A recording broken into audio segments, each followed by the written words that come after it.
Did you have a good break? We originally planned to finish the conference at 5 p.m., but I have to confess that our staff's a little bit exhausted. So I want to inform you that the last session will be proceeded for about 1.5 hours, and I ask for your understanding. Last but not least, we would like to begin our final session. So let us move our focus on new area of public diplomacy in a post-pandemic world. For your reference, leading scholars from Korea and Europe will join this session. And before we start, I would like to introduce our moderator, Young-gul Choi, who is professor of Hankuk University of Foreign Studies. And please be informed, he recently founded a center on media diplomacy. Please welcome Professor Choi with a big applause. Okay, thank you. Thank you for your kind introduction. Good afternoon, everyone. I would like to welcome you all to this wonderful seminar. The session title is New Area of Public Diplomacy in Post-Pandemic World. Let me first check the network. Can you clearly hear me now? Okay, great. Let me first introduce myself. My name is Young-gul Choi from Hankuk University of Foreign Studies, Media and Communication Department. It's a great honor to be here. And now, before the presentation begins, allow me to introduce the presenters. We have two wonderful presenters and two discussants. Our first presenter is Professor James Payment from Lund University, Department of Strategic Communication in Sweden. I'm very pleased to find that Professor Payment spent some time at the University of Texas at Austin, where I got my master and PhD degree. So I want to offer my special welcome, Professor James Payment. And our next presenter is a visiting professor, G.S. Sun from Ewha Women's University, International Studies. As we all know very well, she is a renowned journalist and scholar in the area of international relations. And now we have two great discussants, Professor Oliver Zeller from Stuttgart Media University, Germany, and research professor Yoon-hee Kim from Sookmyung University, Institute of Global Government. Please welcome our presenters and discussants. Okay, let's just start the session.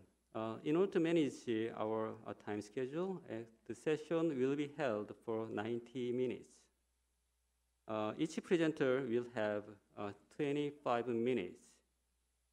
Following the two presentations, Professor Zeller and Professor Kim will discuss about their presentations for 10 minutes. Each discussant can have 10 minutes, so after that, each presenter will be allowed to have 5 minutes to share their further thoughts based on their comments.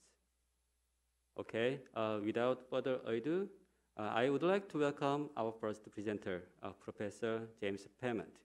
Professor, the Zoom is now yours. Great, thank you. Good afternoon. It's wonderful to be here. Thank you so much for the kind invitation.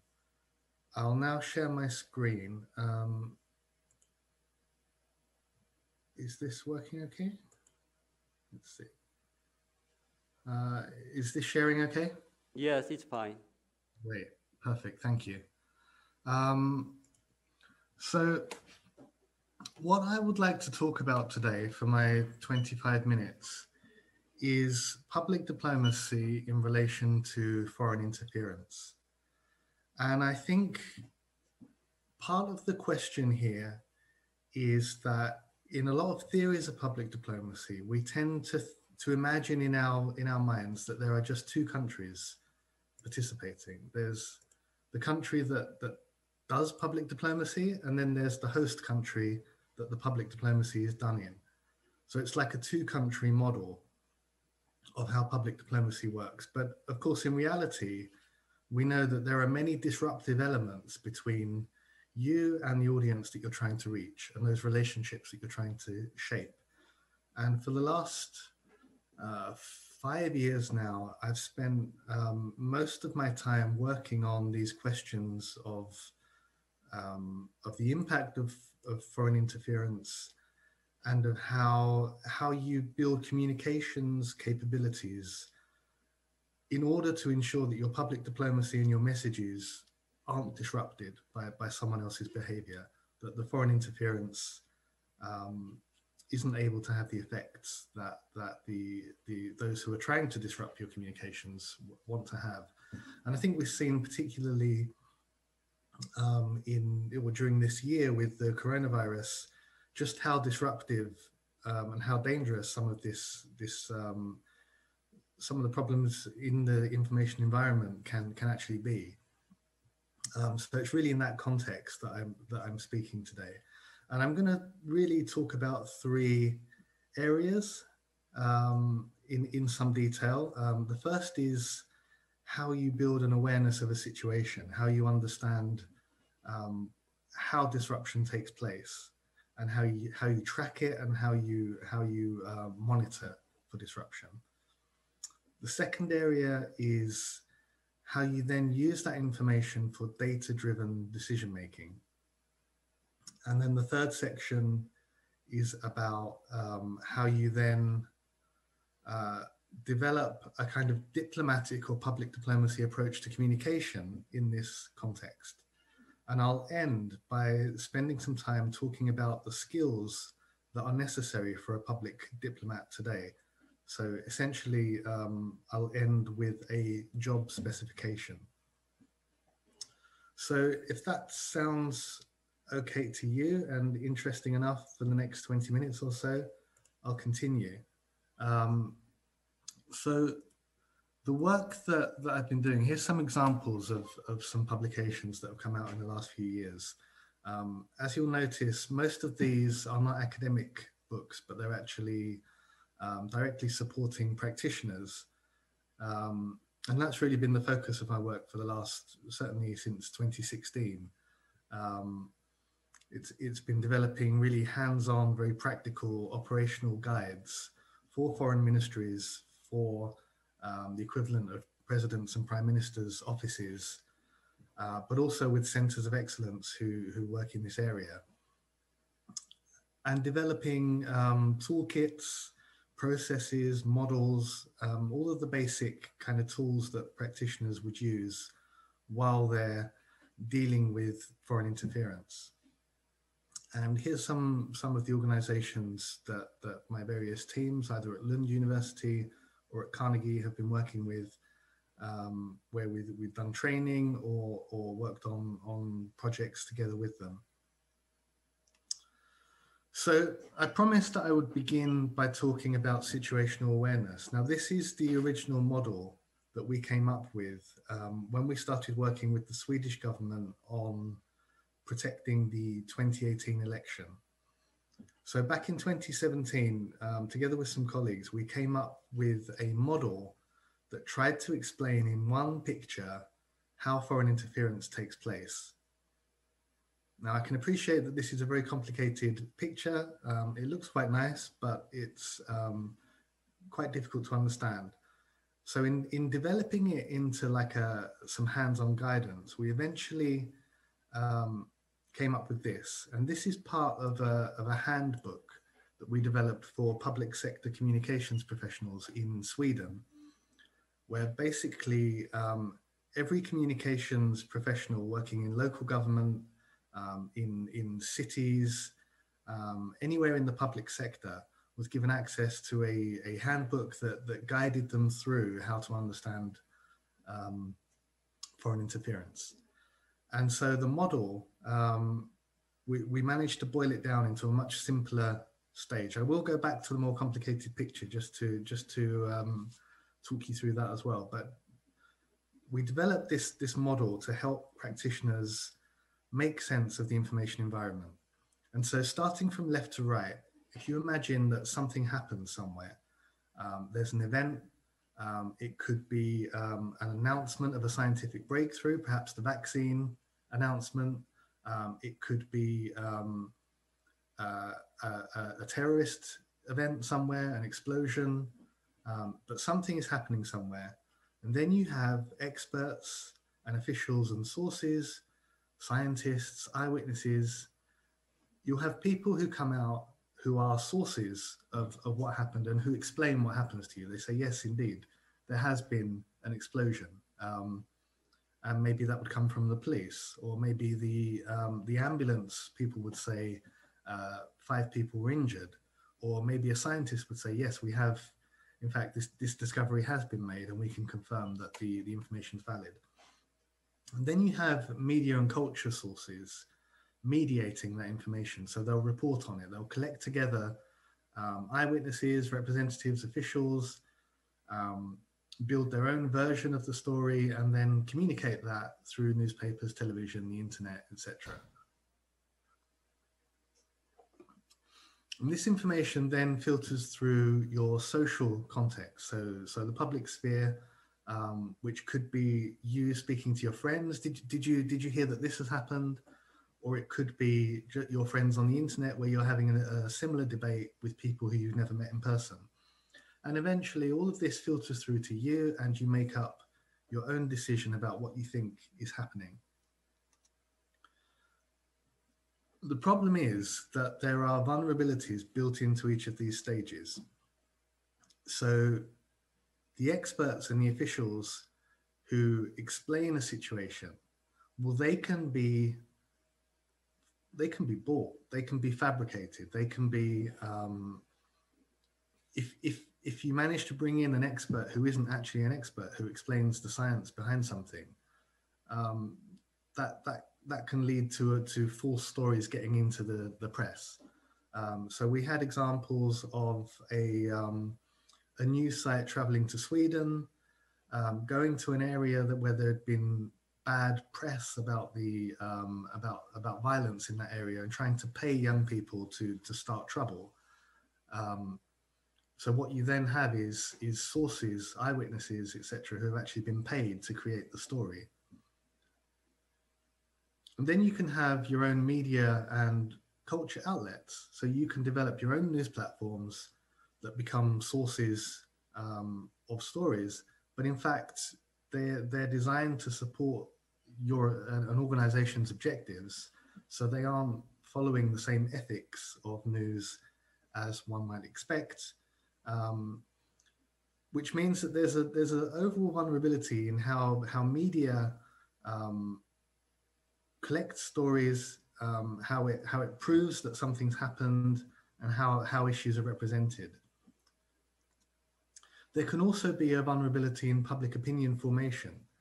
So, as I mentioned, the media sources can be unreliable, but then you can also start to have these discussions in the public sphere where you think you're talking to a community who has strong views, but actually the community is being manipulated. So we've all heard about bots and influence that's paid for. You can buy likes, you can buy boosts, you can buy followers, and you can essentially boost a discussion or one side of a discussion to make it seem like lots of people interpret something in a certain way. And this is something that's very much a vulnerability that the disruptive elements in the information environment have learned to make use of. And then lastly, in ourselves, we also have these cognitive vulnerabilities built in, things like wanting to believe things that confirm our own biases. These kind of typical vulnerabilities that we have, we think that because we know the people who say something, the information is more reliable, for example. So these 3 vulnerabilities, if I go back to the more complex image, what it gives you the ability to do is map out where the influence takes place.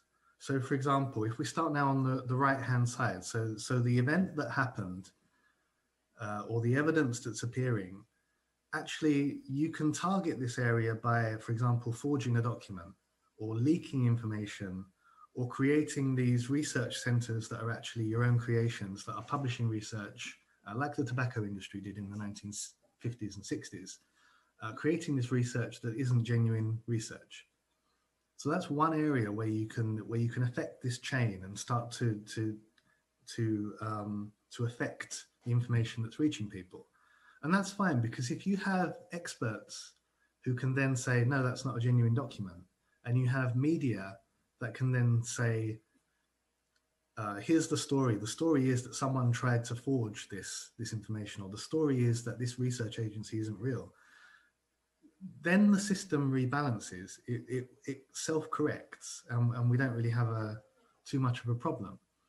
The problem comes if you can, as someone who's disruptive, if you can start hitting two or more of these areas, it then becomes much harder for the system to find its equilibrium again. For example, if we do have a forgery of a document, but then we also own the media platform, which means that we can then bring in our own experts to comment on the forgery, well, suddenly we have 3 stages of this chain under our control.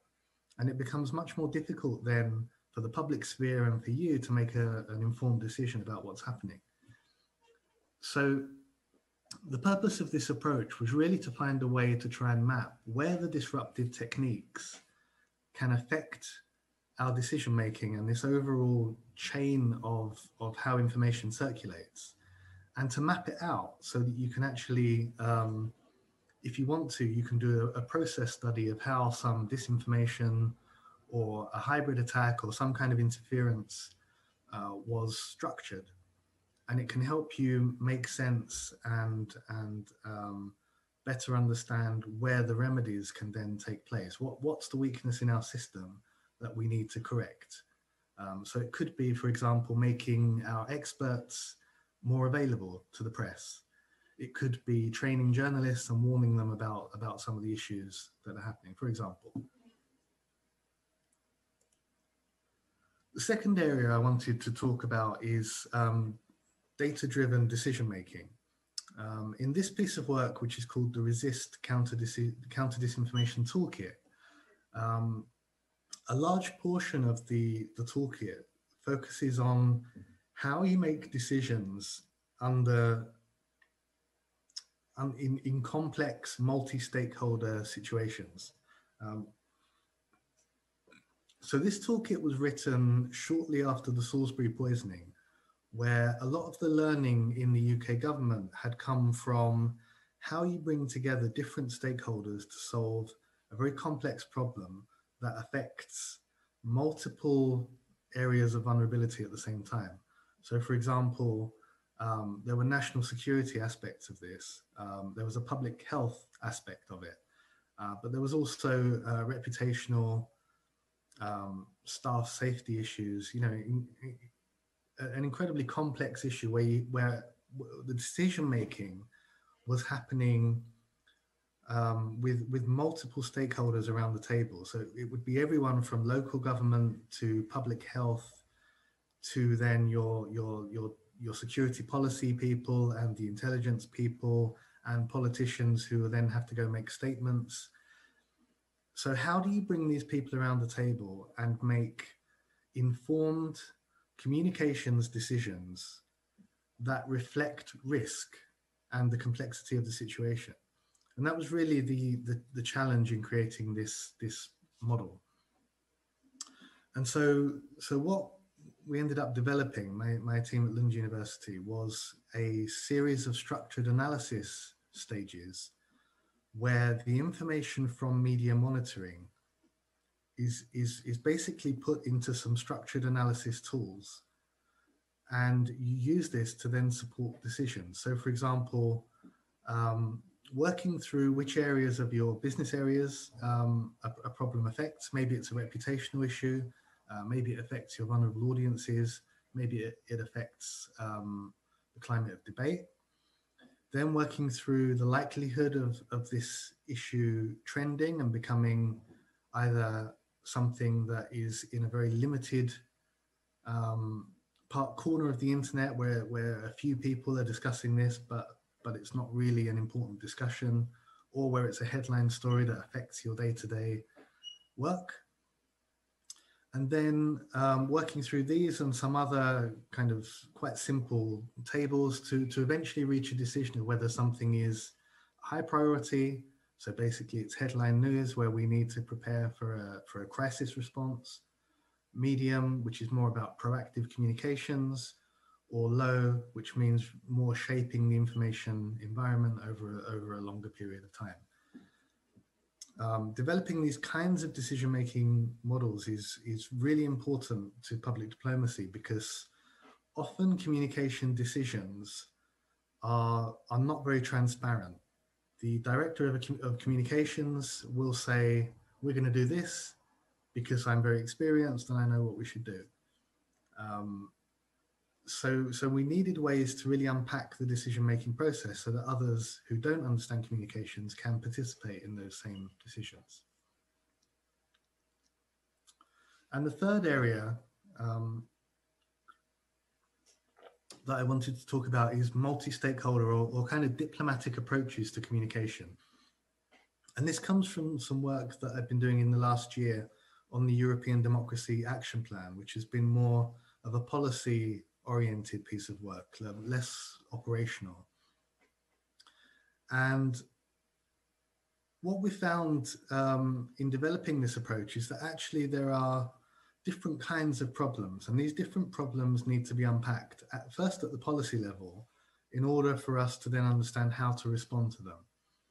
So, for example, currently in EU policy, the only issue in terms of foreign interference and in the information sphere is disinformation. It's called disinformation policy.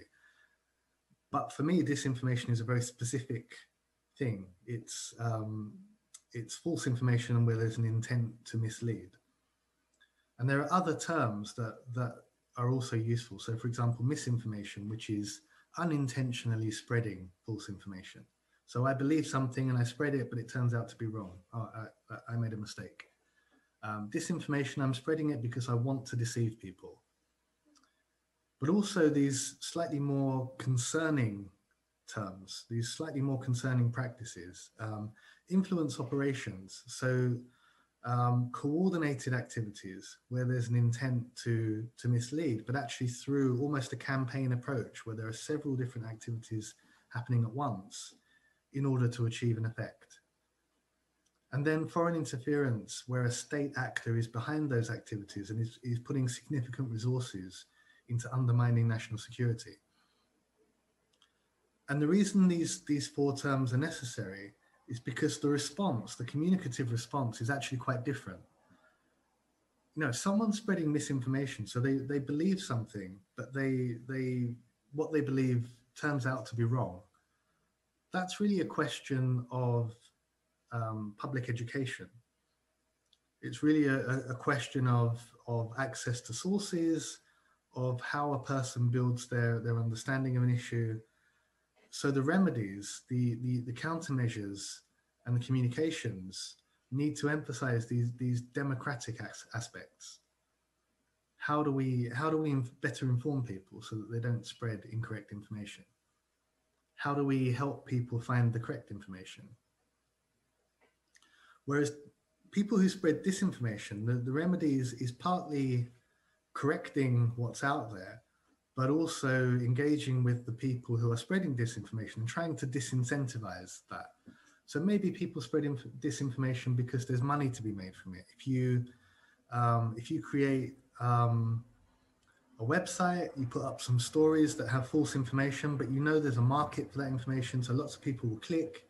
You make a fraction of a penny on every click, and maybe you can make a few $1,000s by spreading this disinformation. Well, if we can disincentivize those activities, either through education, by making it harder to build these websites that enable clicks, or by whatever measures, but still it's essentially a question of how we educate people and how we limit the spread of false information without necessarily banning it, because often it's not illegal to lie in many countries. You're allowed to do it. It's just unethical. But then influence operations, it's a different matter. Here we're talking about an actor who has tremendous capabilities and is coordinating probably with dozens, maybe hundreds of people at the same time to conduct a whole operation. And so here it's really about developing countermeasures that change the way the actor calculates their activities. So it's actually to disincentivise what they're doing. If they know they'll be punished, for example, fined or deplatformed for doing this kind of work, then that can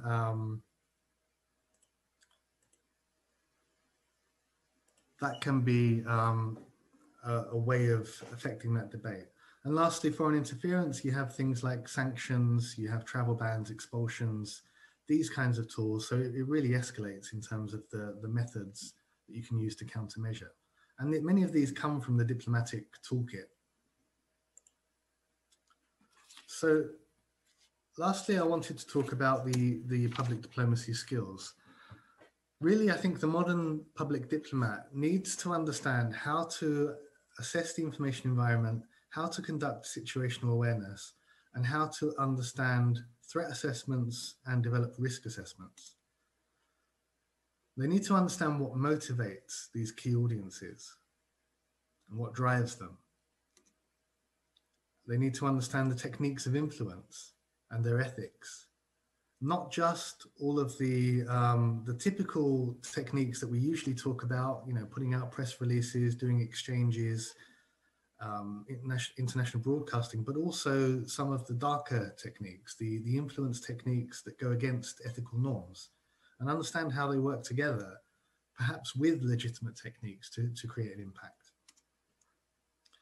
They need to understand how to use data, particularly data from media monitoring, understandings of how influencers shape the information environment, in order to support decisions and to explain the information environment to people who don't understand communications. And they need to be able to make risk assessments in order to make decision-making about communications transparent.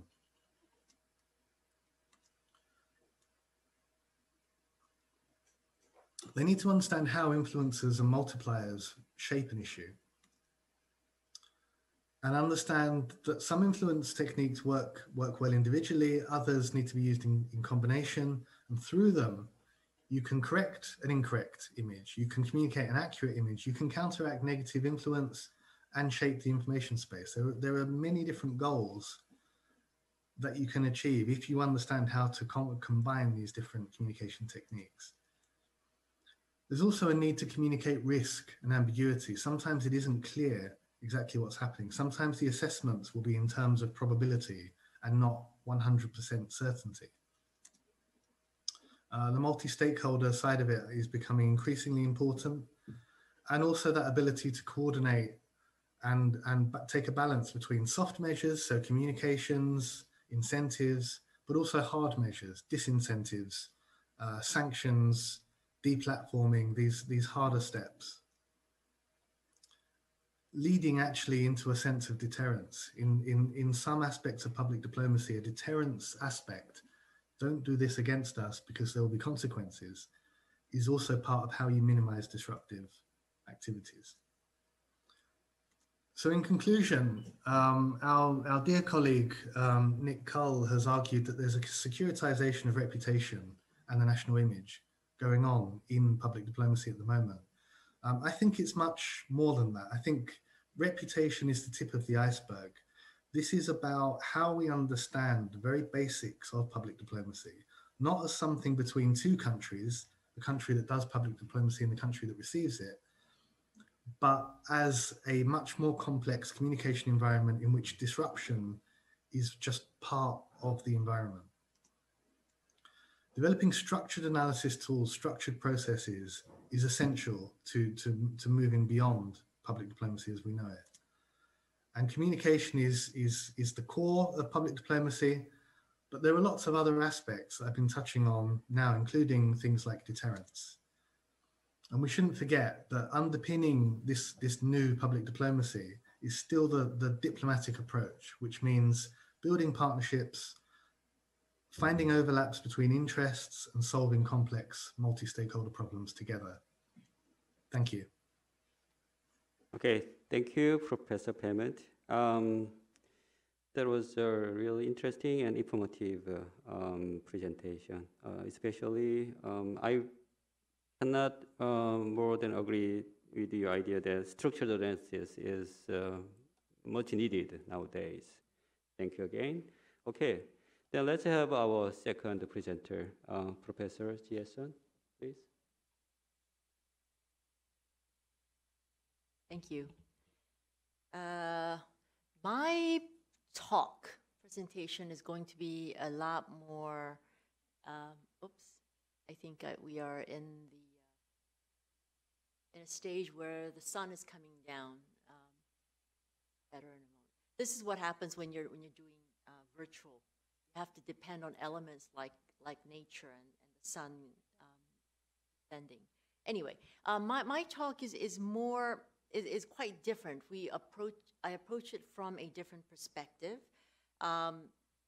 My presentation comes out of a question and curiosity that I had when talking about new issues that might come forth in the area of public diplomacy in the post-pandemic world.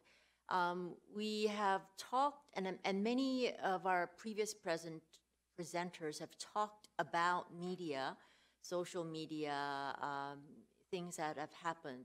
I would actually like to put the media and the positioning and the importance of media in the context of democracy, because one of the things that we have observed during the pandemic is an acceleration of a trend that we actually have seen before media in terms of the difficulties and the challenges to democracy around the world, and the forces that have come into play during the pandemic have influenced and maybe have accelerated some aspects of that trend. And so as we come out of it, talking about the role of the media, which is actually, when you think about democracy, the freedom of speech is a central pillar of democracy. Trying to understand how that has impacted media, and how the whole threat to democracy has impacted how the media will look like in the future, is something that is interesting to observe. Since we're still within the grips of the pandemic, it is something like trying to read the tea leaves. But I think it is an important exercise that we try to do at this moment, so that we are able to think about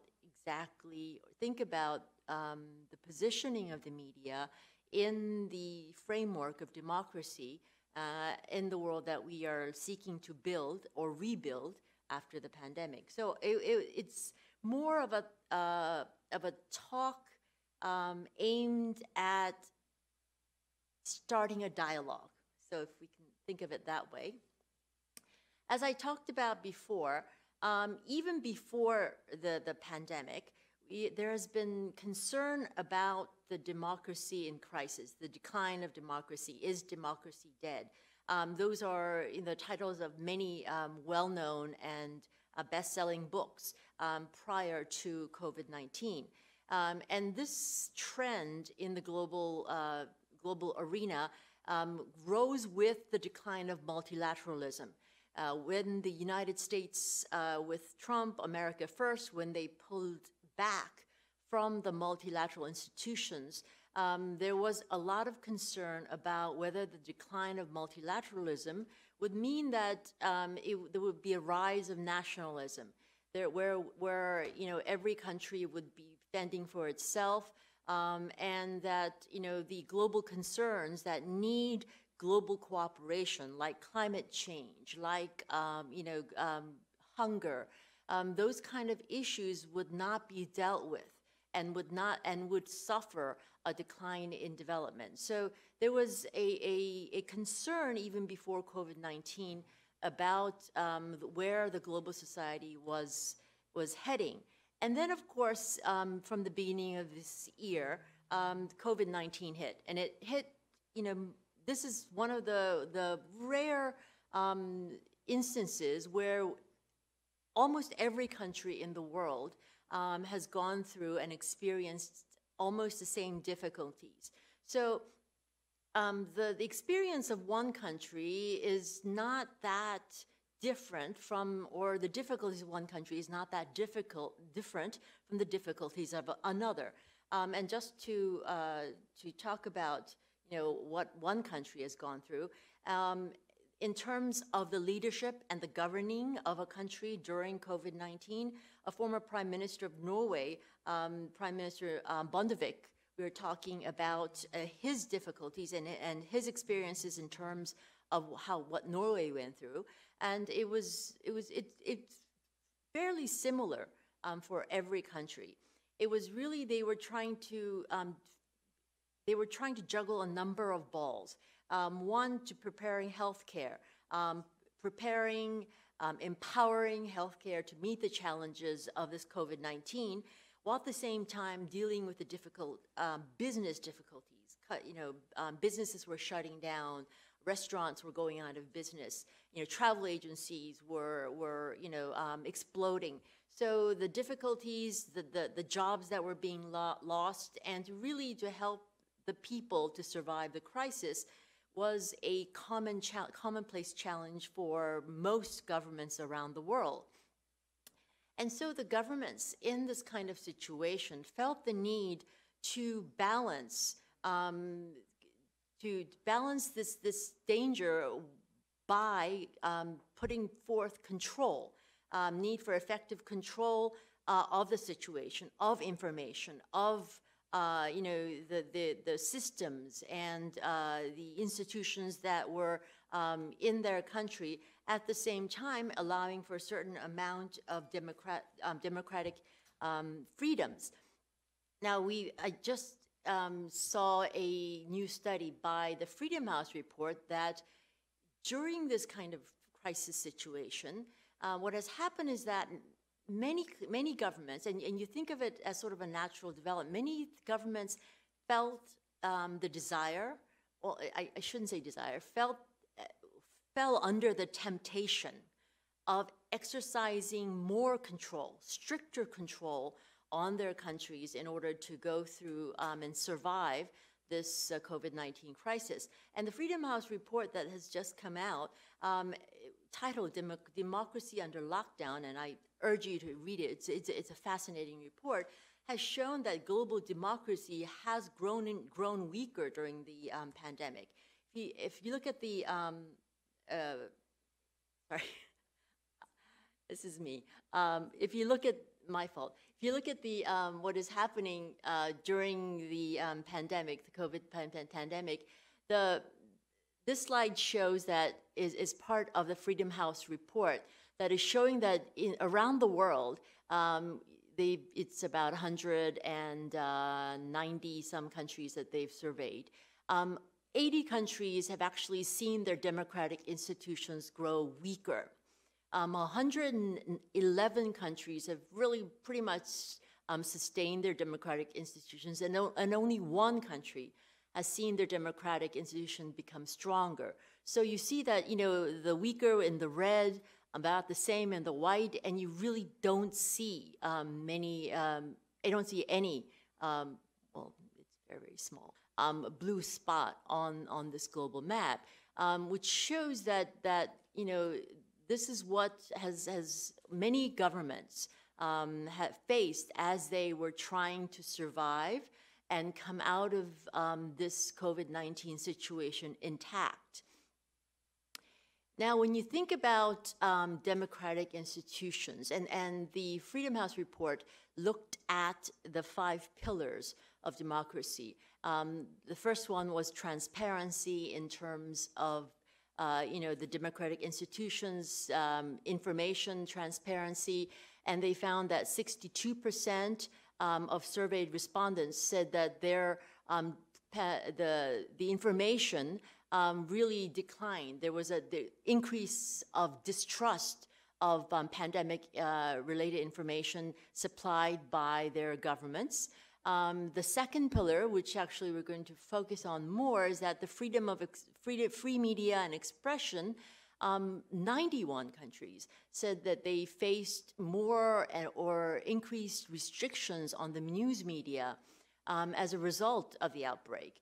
And of course, the credible elections, the free and fair election process that is also central to democracies has suffered the increase of police violence, new restrictions on ethical minorities, which is a factor in terms of the inclusiveness of democracy. So while all of these pillars have seen weakening during the pandemic, the ones that we would like to really focus on in terms of the relevance to public diplomacy is what has happened in terms of media. The former Prime Minister of Norway, Bondevik, talked about the fact that because many governments felt the temptation to control, not only the temptation, but the need to control media and information as the country tried to survive and help its people, they did apply more stricter controls on media, that there was a need, and people felt that that the media needed to cooperate with the government in a greater fashion than before. So there have been many ways that governments have tried to conduct this. The more optimal methods have been, you've seen even in Korea, increasingly they have done direct information to the people.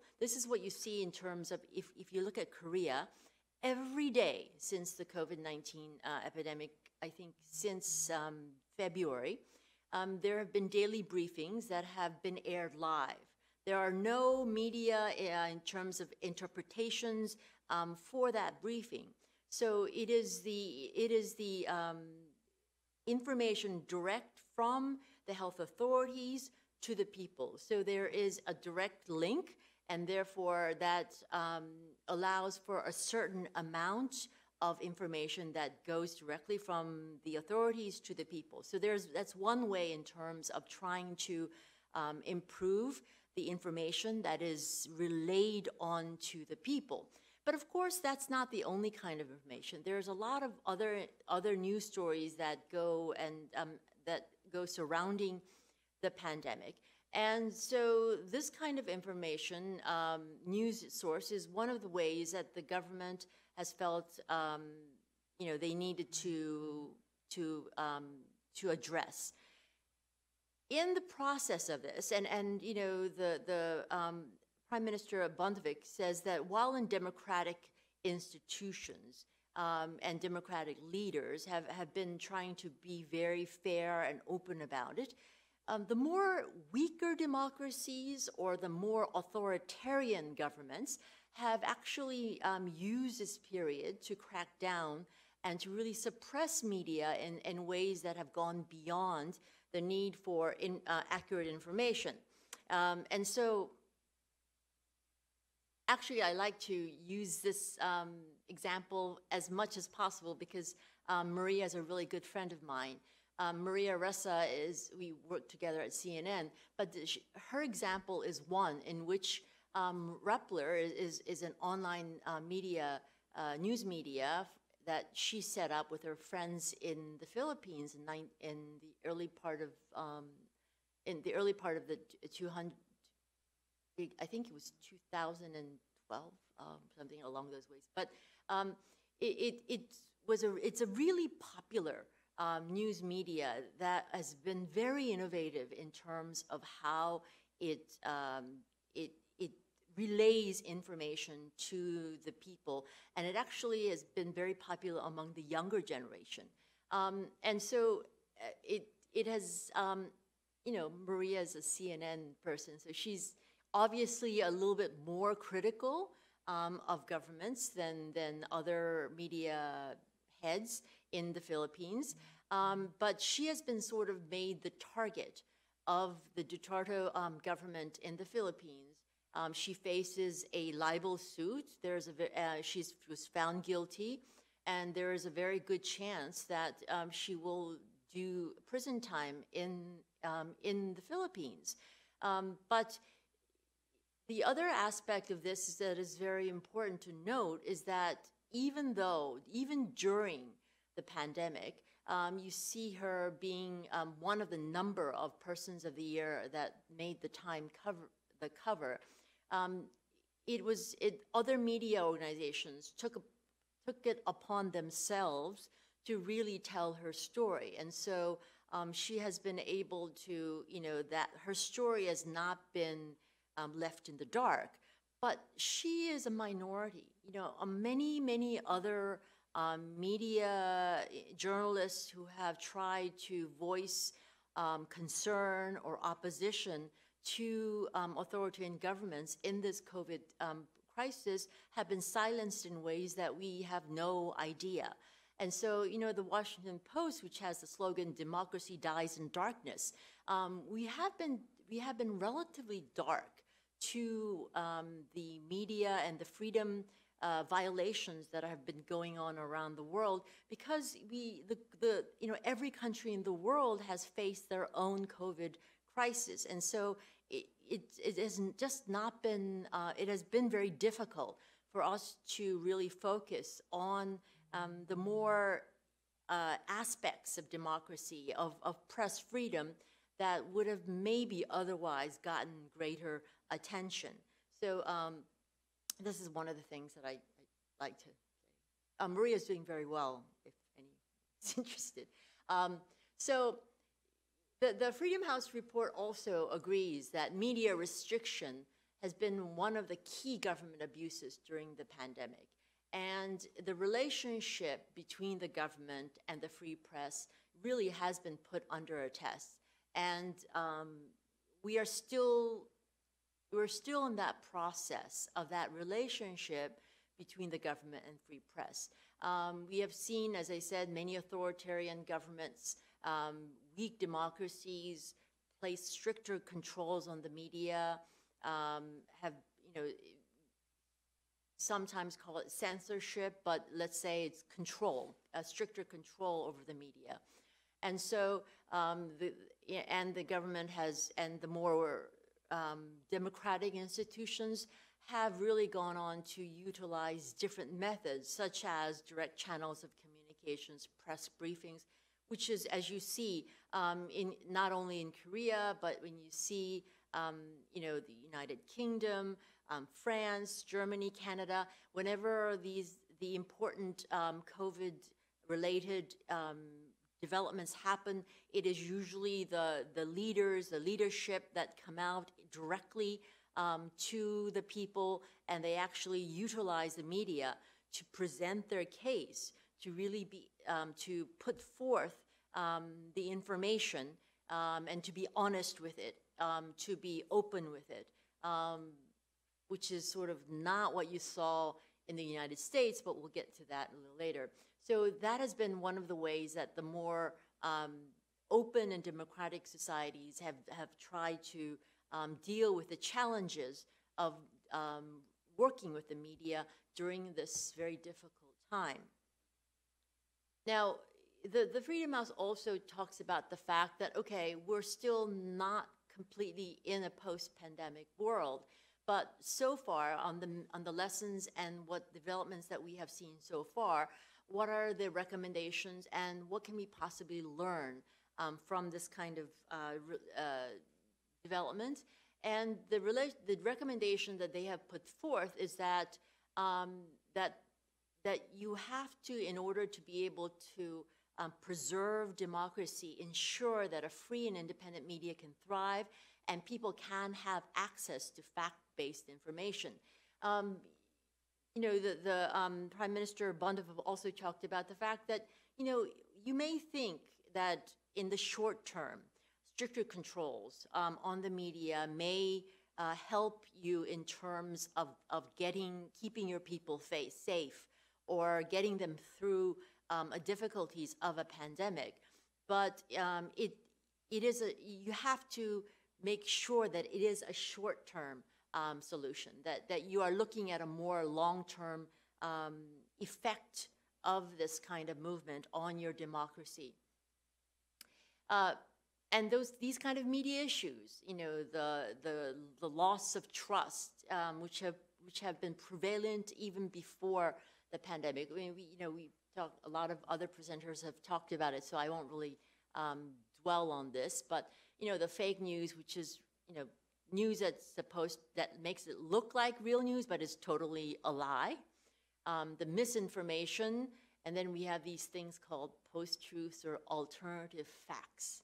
I want to remind you that alternative facts was first brought up in 2017 in the United States, the pillar of democracy, where the Kellaway Conway, who was the advisor to then just newly inaugurated President Trump, was talking about the White House press secretary.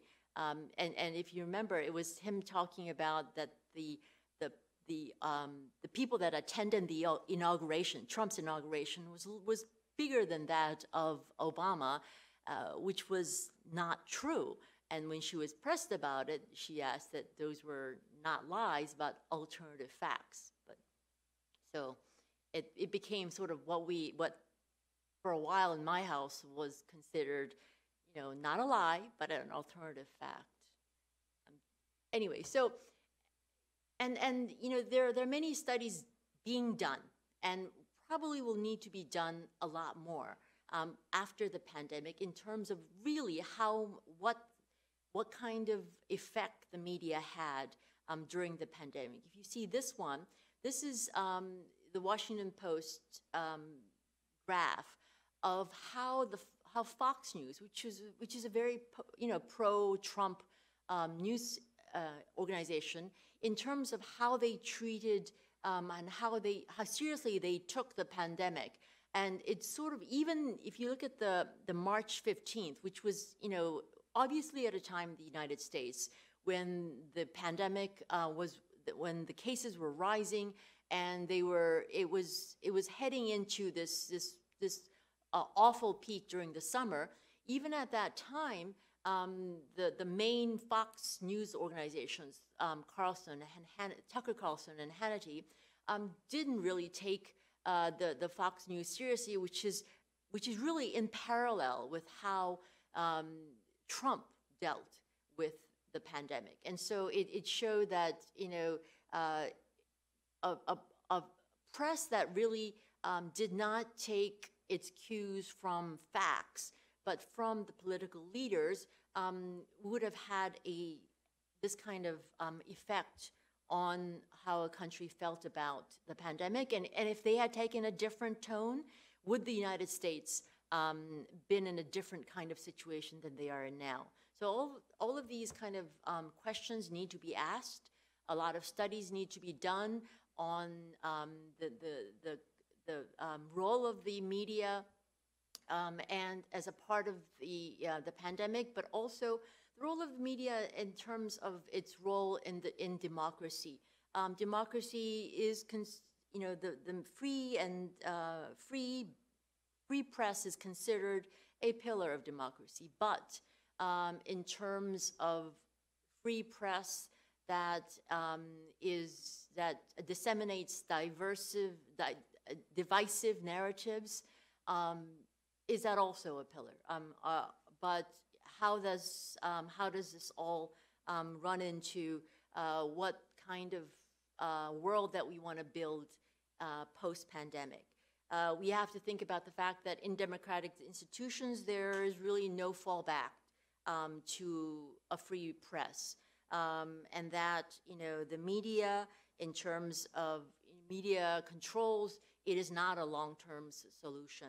And that the responsibility of the media in terms of what effect it will actually have on democratic institutions, as well as the health of the country as a whole, is increasingly important.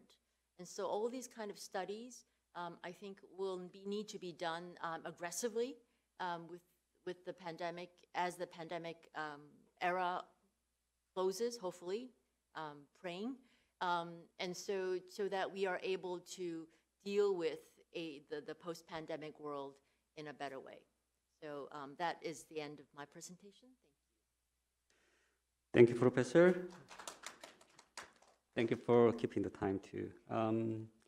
Listening to Professor Pament and Professor Sun, I think regardless of pandemic, the weakening democracy challenged by the vulnerability in communications and the decrease in the news trust and the suppression of media freedoms has been new normal in this society. So, but however, both presenters also provided the alternative ways to count these troubles, problems too. So now let's dive into the discussions about two presentations.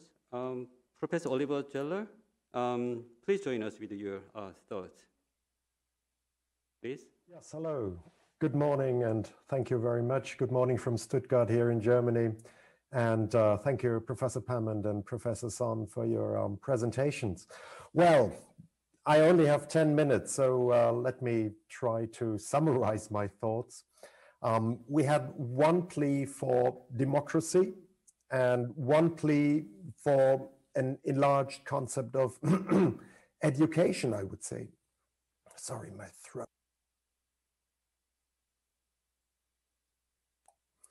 So here I am again, and one plea for a broader concept of education, or even what we might call Bildung, that was given by Mr. Pament. So it's a very broad topic. I think it addresses the future of being able to pursue public diplomacy and how it will be possible.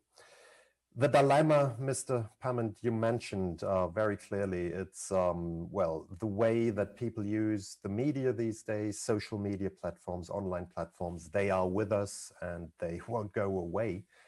And yet that is also fast becoming one of the major areas for the practice of public diplomacy. That is how we reach people, that is how we reach out to people, and that is where we place messages. Now, if you're on social media as a public diplomacy institution, you're in competition with everybody else. So with friends and relatives and regular folks tweeting and posting, etc. And of course, with other countries and media organizations that are also trying to reach people, and not always in a truthful manner. And that is the problem that you addressed. Now, how to tackle with these forms of misinformation, disinformation, fake news, alternative facts, and what you call it. I think that is at the heart of the debate. We still have to use that media sphere, and you have addressed, the structural transformation of the public sphere that is going on. It's, I think, a reset of our thinking about how we as people live together and think together, and how we perceive media messages and how we deal with them. Now, that brings me to my thoughts on public diplomacy. You mentioned also measures of deterrence to be taken by public diplomacy actors. For example, the European Union that you mentioned is obviously doing this. Well, would that mean, I would like to ask you later on, that even liberal democracies would now engage in a kind of Cold War setting again? So is that a call for a new kind of Cold War between various groups of countries or ideologies, question mark? And where would that leave Western values? I mean, that are based on truthfulness and not using, well, hopefully not using forces of deterrence, etc. So that is the larger question of where do Western countries, for example, set good examples in terms of free speech. And that brings me to my question of, well, how can we in this climate carry on doing public diplomacy in a truthful, democratic, liberal, value-based manner that is based on truth and trust? I know the stakes are pretty high, but this is what I'm asking myself. How will we as countries be able to look each other in the eye again after COVID-19? And not only as individuals, but really as countries as well. And what values are we trying, or will we have to start to promote or to promote again? And I think that is the larger issues. Also thinking about Mrs. Son's presentation and also to Mr. Pament's presentation, I think we need to design new narratives of what it means to be a good and respectable country, and a country that stands for certain values that are good for humanity. I mean, because as we all know, propaganda and fake news, etc., is bad and is taken away from people's flourishing lives. So how can countries really contribute to the idea of providing the measurements for a good or flourishing lives? I mean, that is an ethical question. And I think we need more ethics in public diplomacy, yes. And also, as Mr. Pament, you rightly pointed out, we need more education, but probably not only on the side of journalists, which is also, yes, right, and diplomats, absolutely right. But, and that is the larger issue, also on the sides of general populations. We need media training, we need media education, and that I feel should start right at the age of kindergarten or preschool. And that is, you know, a very broad issue that cannot be solved by public diplomacy alone. So these are a few thoughts that your presentations, which I found very interesting, sparked, and that we need to address. And I think this is a very good arena to start talking about these issues. We need to reset our thinking about our media systems and how we use the media. And I think that is the core argument of both your presentations. So I think I have, well, more about used my time, and well, thank you very much. And I'm looking forward to discussing this with you. Thank you. Okay, thank you, Professor Zeller. The Professor Zeller actually provided by actually very difficult questions actually to answer. You know, these are the fundamental questions actually we need to answer to tackle down the troubles actually weakening democracy. So I think I expect very thoughtful ideas about these questions from both presenters. Okay, then let's have the discussions from our second presenters, and after that, we're going to talk about the presenter's thought about the discussions, the comments. Okay, Professor Kim, please. Thank you so much for your presentation previously. I learned a lot through the presentation from Professor Pamet and Professor Son.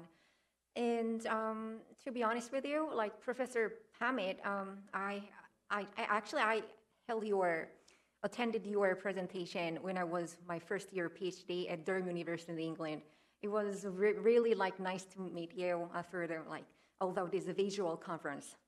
I would like to say that actually I'm not a research into the field of media and media strategy communication or related field, but more close to government international relations.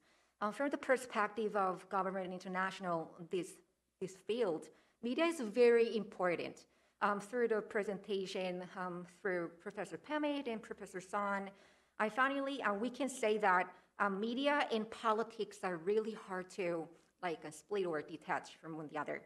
So this is because, like Professor Son mentioned that, fake news and misinformation and post-truth and alternative or related news are kind of contentious nowadays. But I think this is also the type of 21st century kind of propaganda, a new way of persuasion and propaganda, which like during the Cold War era, a lot of, especially like the US and the USSR, they use their way of communication to persuade to other side of people. So through like media is very crucial, but like Professor Sung mentioned that the media that disseminates these divisive narrative help or like trust democracy. This is very crucial to think or discuss on or research into, because we need to think that all democracy-based countries give the freedom, media freedom to their people, and their people could get a truth and the like actual fact news like evenly nowadays. That is also the question, because a majority of people nowadays, they do not trust their government news or the news media, their article contents. It's really hard to believe, because there's like kind of like always try to like intrude or like mediated news, and their reaction always involved. So I think this is also a new type of the government try to rule their country by using the media. So I want to ask, try to ask a question to Professor Pemit. Actually, you introduced a lot of the European perspective, like I would like to call it as Western perspective media, like kind of strategic communication with their people. But you set up the kind of decision-making like frame on how to make a good decision, like first off, starting from the news, like kind of exposing news and collecting data, and how their people could make their decision based on the like fact.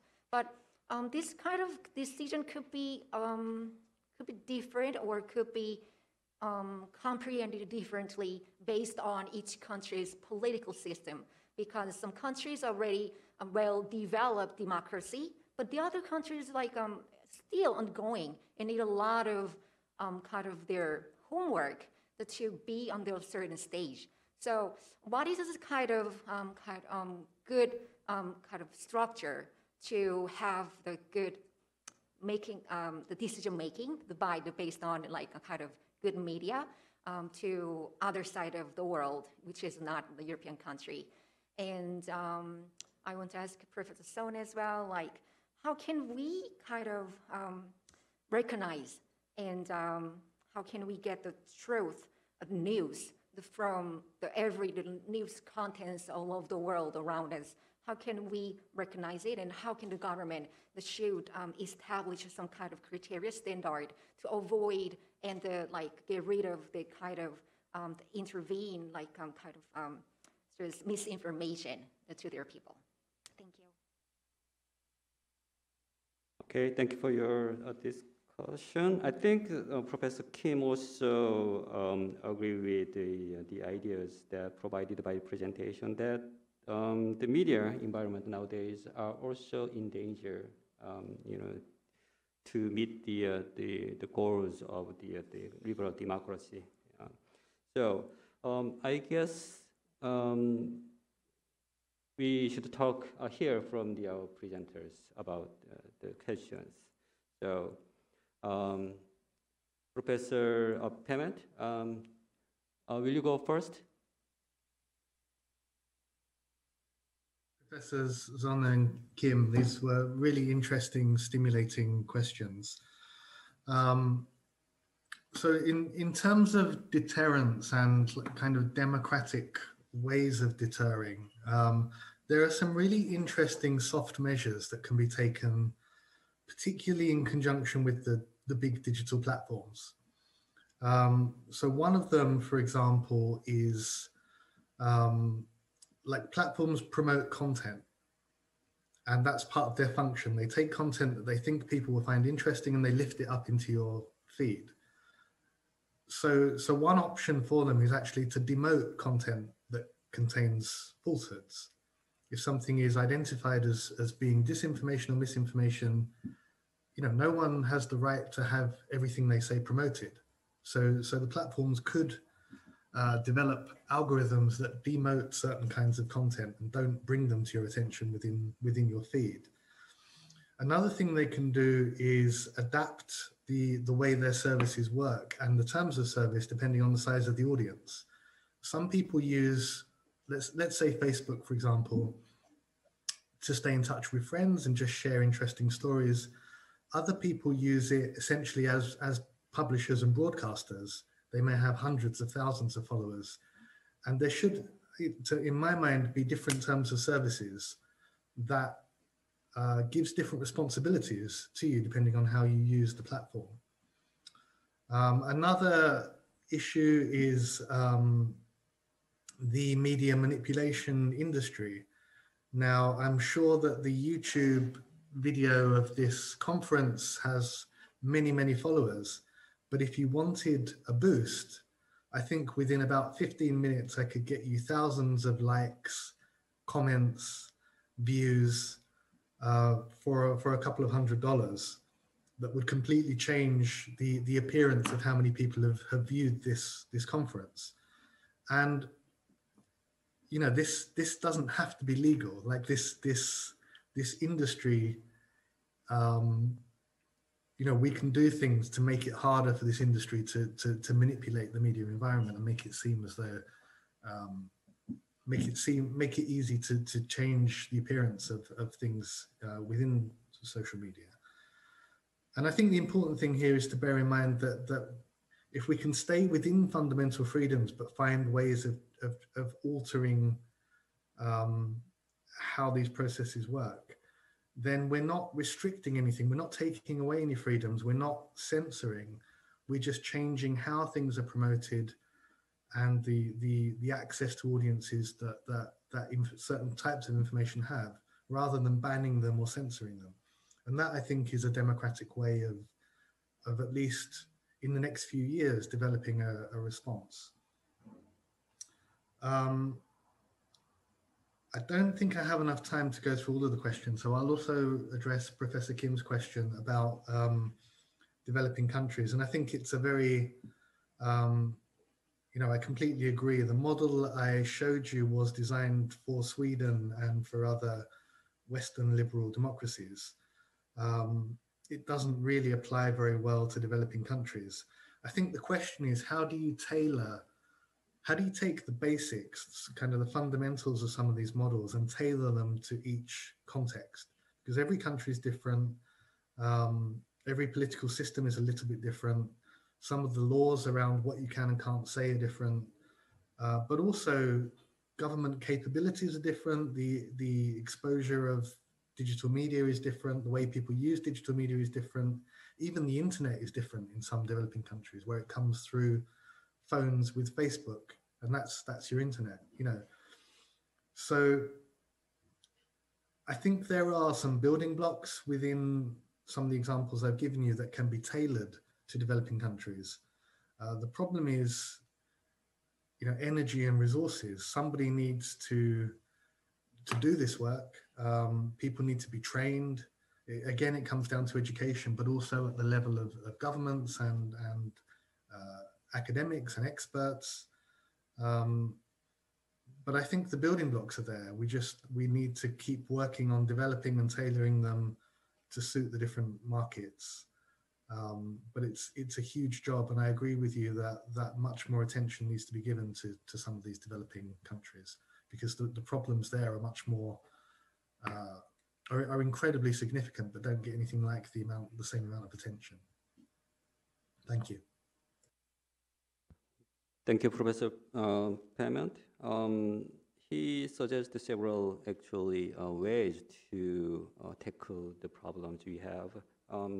He mentioned about some technical solutions using new media platforms and then alternative algorithms, something like that.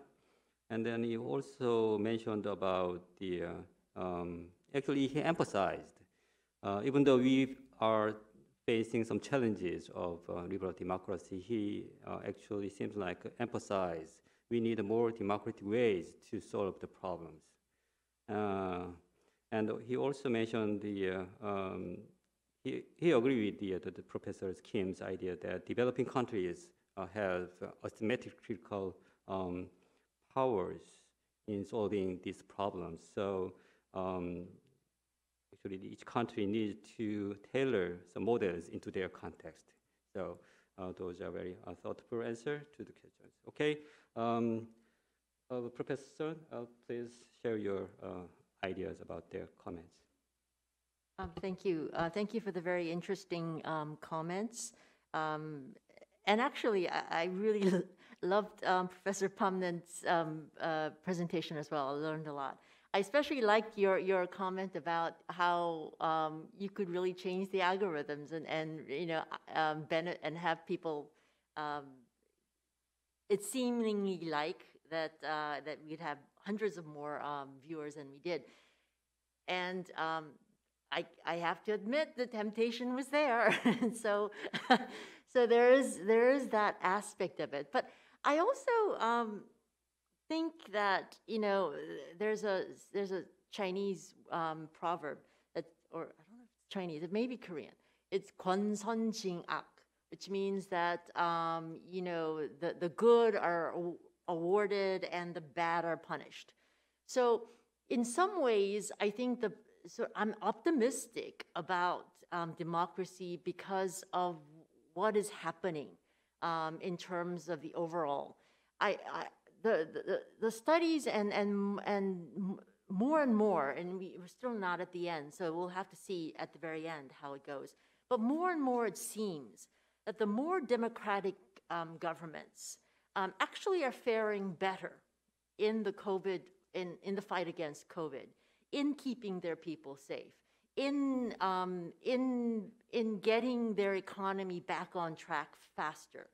So at the end of the day, the openness and the truthfulness that governments and institutions have dealt with their people, and how the media has worked towards that end, and it has worked hand in hand with the media towards that end.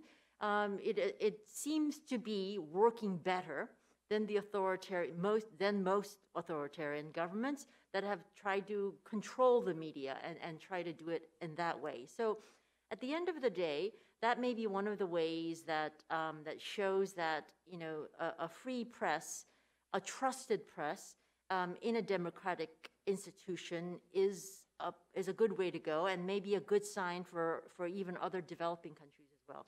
The other sign is obviously Trump lost, so that the fact that even though the media in the United States, in terms of the misinformation that started right at the top, really, and all the media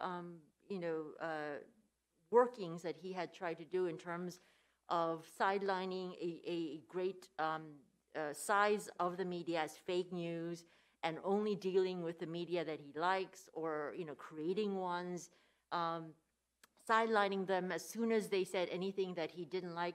All that kind of activity, I mean, again, we don't know the very end, but it seems to be that it has really not led to him being reelected. So that it also shows that that there is a certain prevalence of people knowing, basically, or not all, but a majority of the people knowing, what to trust and who to trust.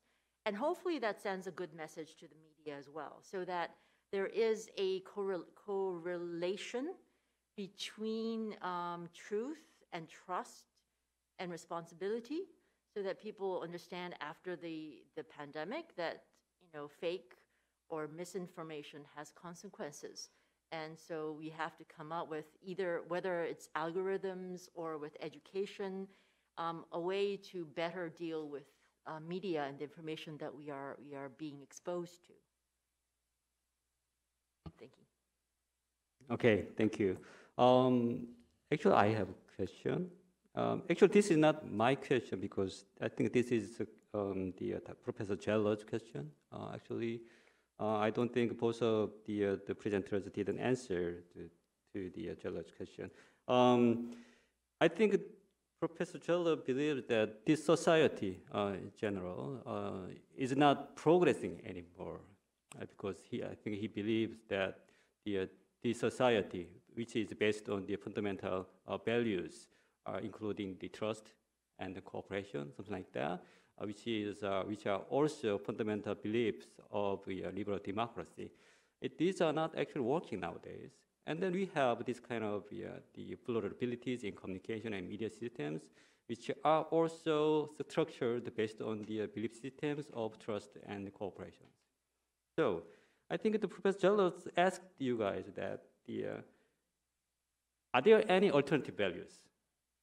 Can we actually construct new belief systems which actually helps to develop alternative political system, something like that?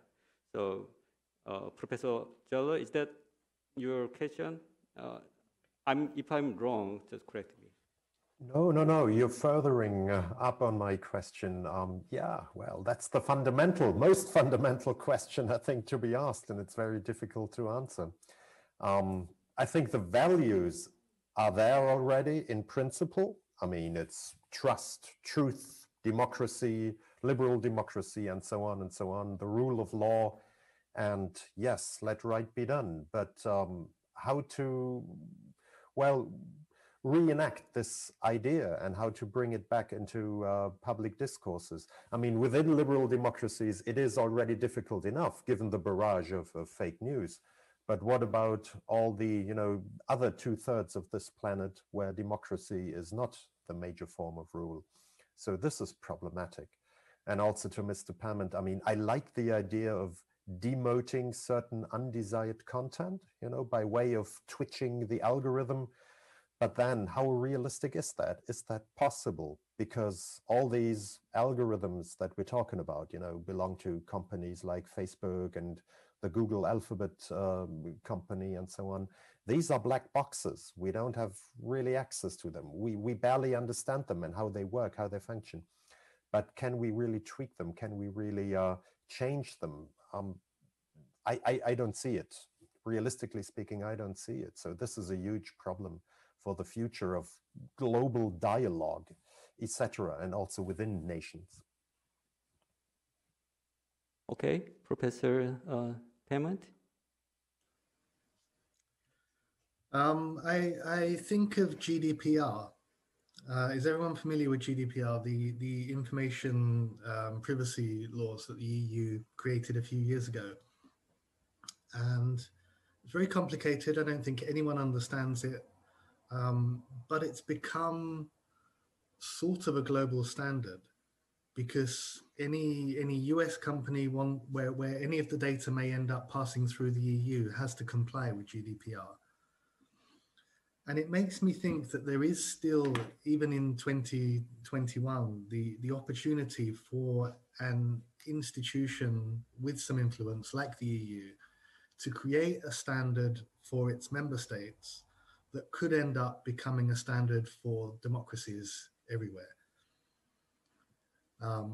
Basically, something like a GDPR, but for handling disinformation or for handling foreign interference.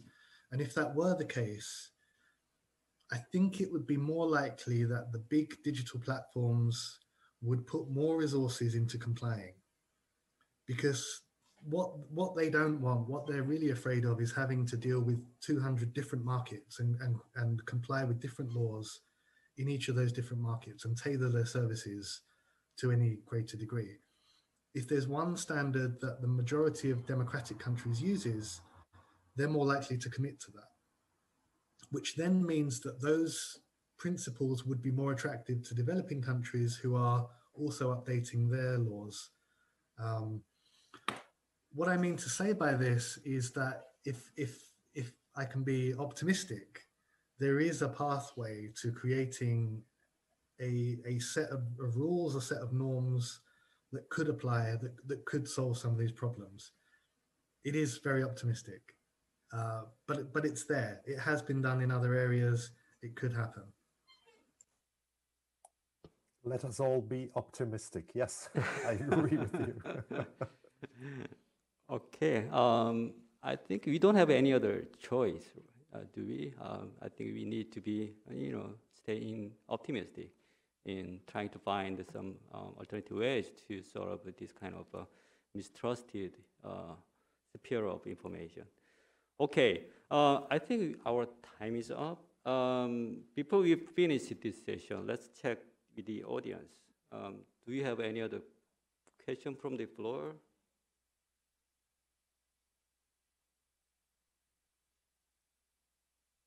The audience is out there. Please, share your questions with us.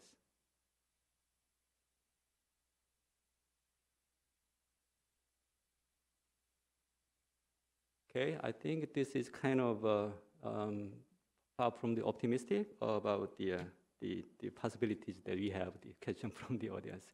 Okay, I think it is time to wrap up the session. Thank you for your participation, and actually I learned very much from you guys today. So thank you, and have a good morning and have a good evening. Thank you.